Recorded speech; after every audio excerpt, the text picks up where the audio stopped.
If you are listening to this, there is a good chance you already know what overthinking feels like. You can be having a normal day, and then suddenly your mind catches on something small and it refuses to let go. A look someone gave you, a message that sounded a little colder than usual, a memory that pops up at night when everything is quiet. And even if you try to distract yourself, your thoughts keep returning like they are pulling you back by a string. You tell yourself to stop. You tell yourself it is not that serious. You even promise yourself you'll think about it later. But later comes, and you are still there, replaying it, analyzing it, trying to solve it, trying to finally feel calm.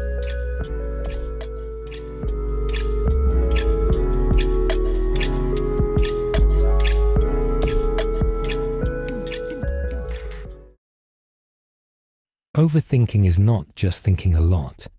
It is not being deep or smart or observant. Overthinking is when your mind keeps searching for certainty and relief. But the search itself becomes the thing that keeps you anxious.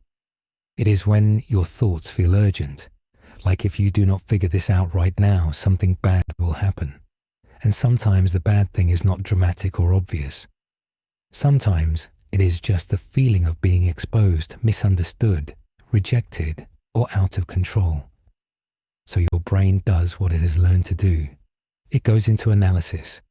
It replays, predicts, prepares, and it tries to build a plan that prevents pain.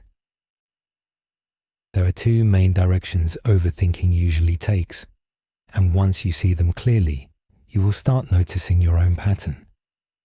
The first one is rumination. Rumination lives in the past. It sounds like, why did I say that? Why did I not say that? What did they mean when they looked at me like that? Why do I always do this? Or what if I ruined everything? Rumination is replay. It is your brain taking an old moment and turning it over again and again, hoping that if it finds the right angle, the pain will finally make sense. Rumination is not really about the event. It is about the emotion attached to the event and the need to change what cannot be changed. It is the mind trying to rewrite the past so you can feel safe in the present. The second direction is worry. Worry lives in the future. It sounds like, what if this goes wrong? What if they leave? What if I fail? What if something happens and I am not ready? What if I regret this forever?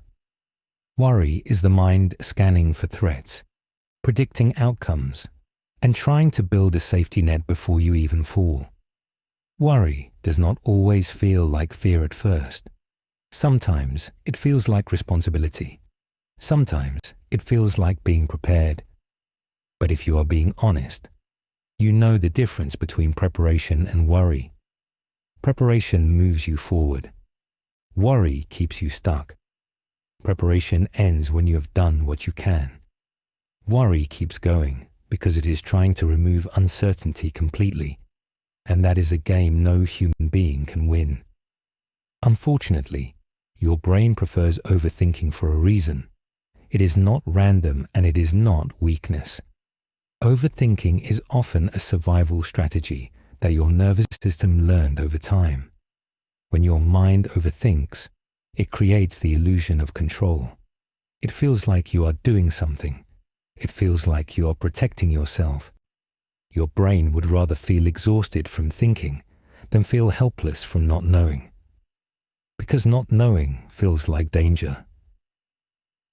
There is a sentence many overthinkers live by, even if they never say it out loud. If I can predict it, I can prevent it.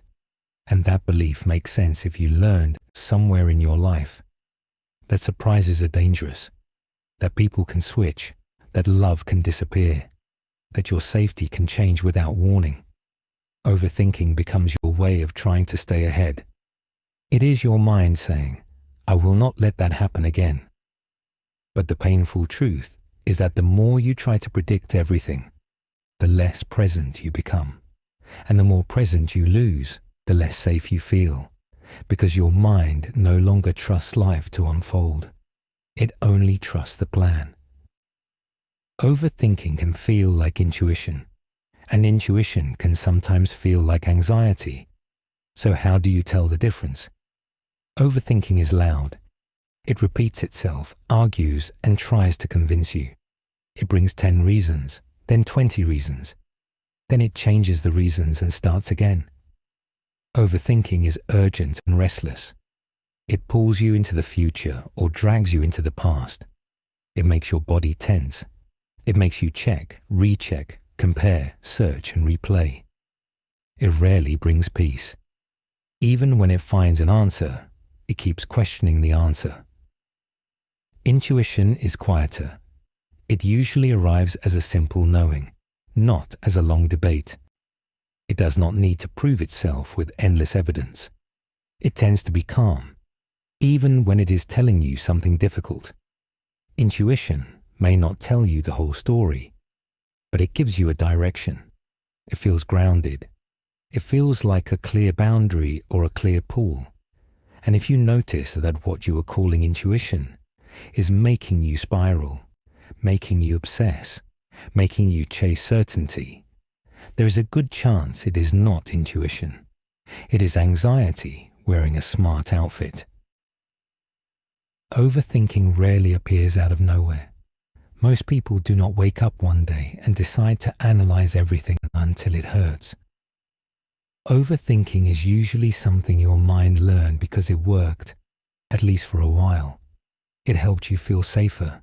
It helped you avoid trouble. It helped you keep connection.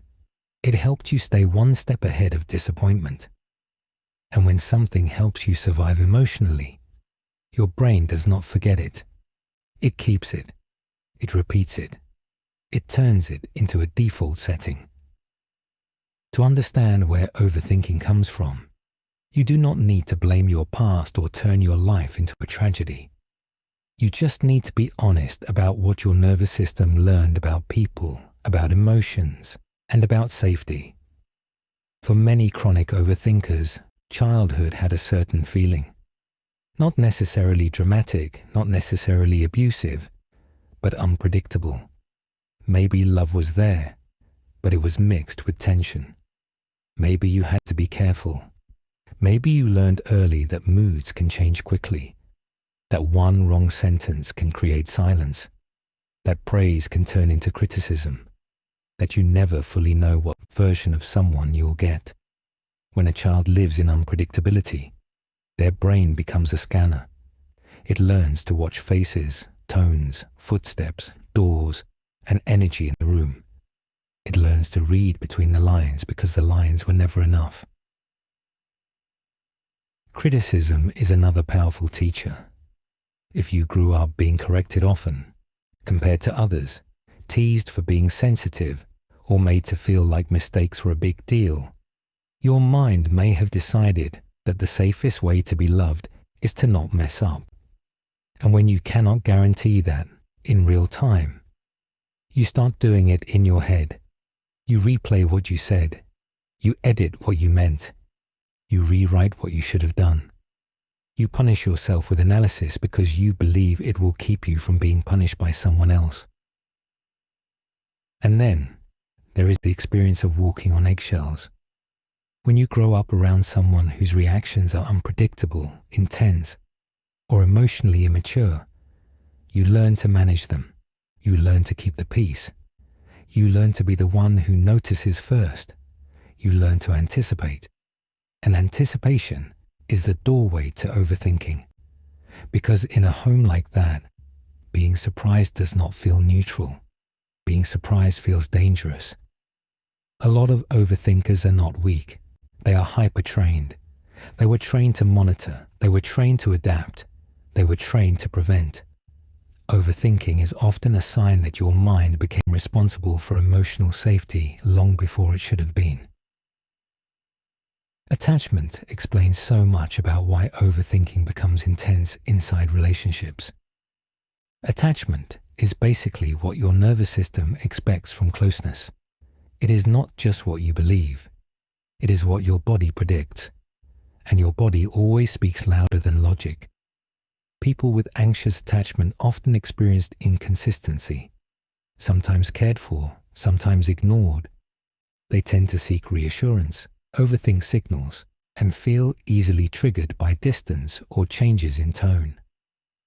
If you have an anxious attachment pattern, overthinking is often connected to fear of losing connection.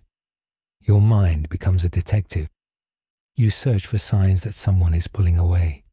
You analyze the smallest changes.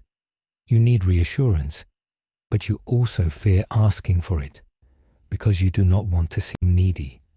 So you try to earn reassurance through thinking. You try to solve the person. You try to predict their feelings. You try to control the outcome. And because you care deeply, your mind does not stop. It thinks that if it stops, the relationship might slip away. People with avoidant attachment often grew up learning that needing others didn't feel safe, welcomed, or reliably met. They protect themselves by staying independent, downplaying emotions, and pulling back when things start to feel too close.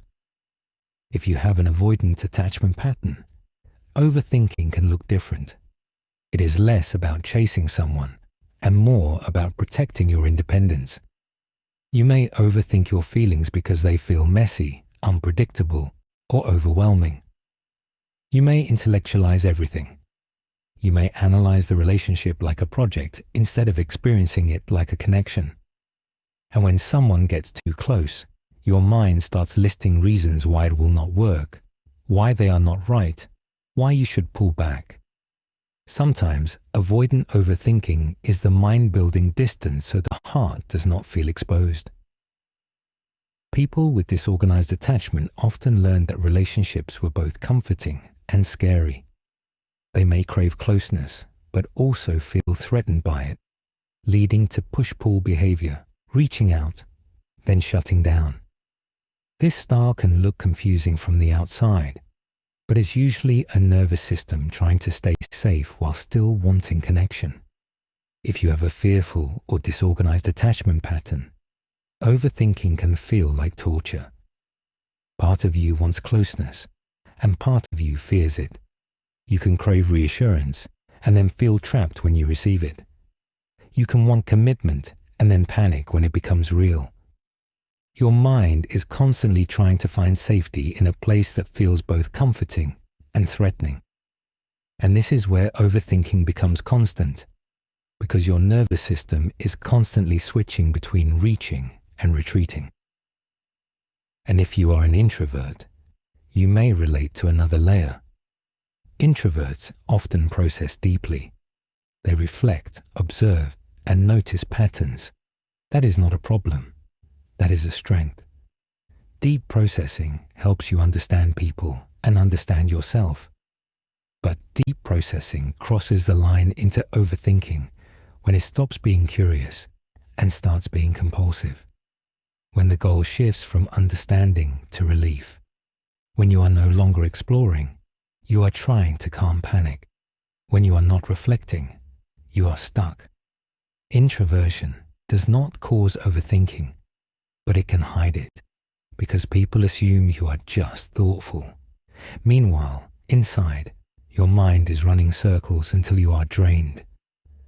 If you grew up being the responsible one, the mature one, the one who did not cause problems, you may have learned that love comes when you perform well, when you are easy, when you do not need too much, when you do not create stress. And that creates a quiet belief that can follow you into adulthood. I must not make mistakes, because mistakes mean rejection. Mistakes mean disappointment. Mistakes mean I lose my place. Perfectionism is not just wanting things to be perfect. Perfectionism is fear with high standards. It is the belief that if you do everything right, you can avoid being hurt. And overthinking is perfectionism in the mind. It is rehearsing conversations so you do not say the wrong thing. It is rewriting messages so you do not seem weird. It is delaying decisions so you do not choose wrong. It is living in your head because you believe the world is waiting to punish you for not being flawless. Ambiguity is one of the strongest tools of manipulation. It creates a gap, and your mind rushes to fill it. Mixed signals are the most common form. Warm one day, distant the next. Interested in private, cold in public. Compliments followed by criticism. A message that sounds caring, then hours of silence. Your nervous system cannot settle because it cannot predict what version of the person you will get. And when you cannot predict, you start analyzing. You start searching for patterns. You start trying to decode meaning. It becomes less about what they are doing and more about you trying to finally understand so you can feel safe. Silence is another tool, not normal space, not healthy time, but silence used as pressure. Silence that shows up right after you express a need, a boundary, or a feeling. Silence that appears right after you ask a direct question. Silence that makes you feel like you did something wrong, even when you did not. When silence is used this way, your brain treats it like social punishment. Your mind goes into repair mode. It starts replaying what you said. It starts imagining what you should have said. It starts drafting new messages in your head to fix the situation. And before you know it, you are no longer focused on whether this person is treating you well. You are focused on winning back safety. Breadcrumbing works in a similar way. Breadcrumbing is when someone gives you small pieces of attention, just enough to keep you hopeful, but not enough to give you clarity or commitment. It is like a drip feed, a compliment, a late-night message, a promise that never becomes a plan. And because you do not get consistency, you start becoming your own consistency. You keep the connection alive in your mind. You fill in the gaps with potential. You tell yourself stories about who they could be if they just tried. Overthinking makes breadcrumbing stronger because you begin to build a relationship in your head that does not exist in real life. This is why chronic overthinkers can be vulnerable in the presence of manipulative dynamics. Not because you are naive, but because you are sensitive in a very specific way. Overthinkers often have high empathy. You can imagine someone's motives. You can see context. You can understand why a person might behave a certain way. That can be a gift in healthy relationships. But in unhealthy relationships, it becomes the perfect excuse to tolerate what you should not tolerate. You do the emotional work for the other person. You explain them to yourself. You forgive them before they take responsibility. You give them depth they have not earned. If you have been overthinking for a long time, it can feel like it is part of your personality. Like this is just how you are. Like your mind is naturally intense, and there is nothing you can do except manage it. But overthinking is not an identity.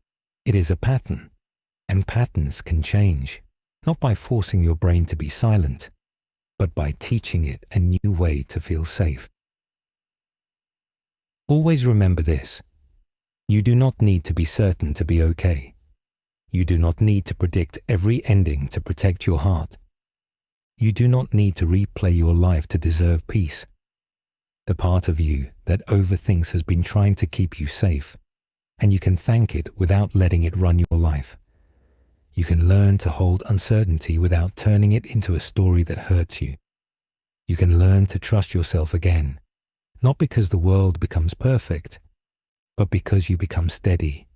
And when you become steady, you stop chasing safety in your thoughts, because you start carrying safety inside you.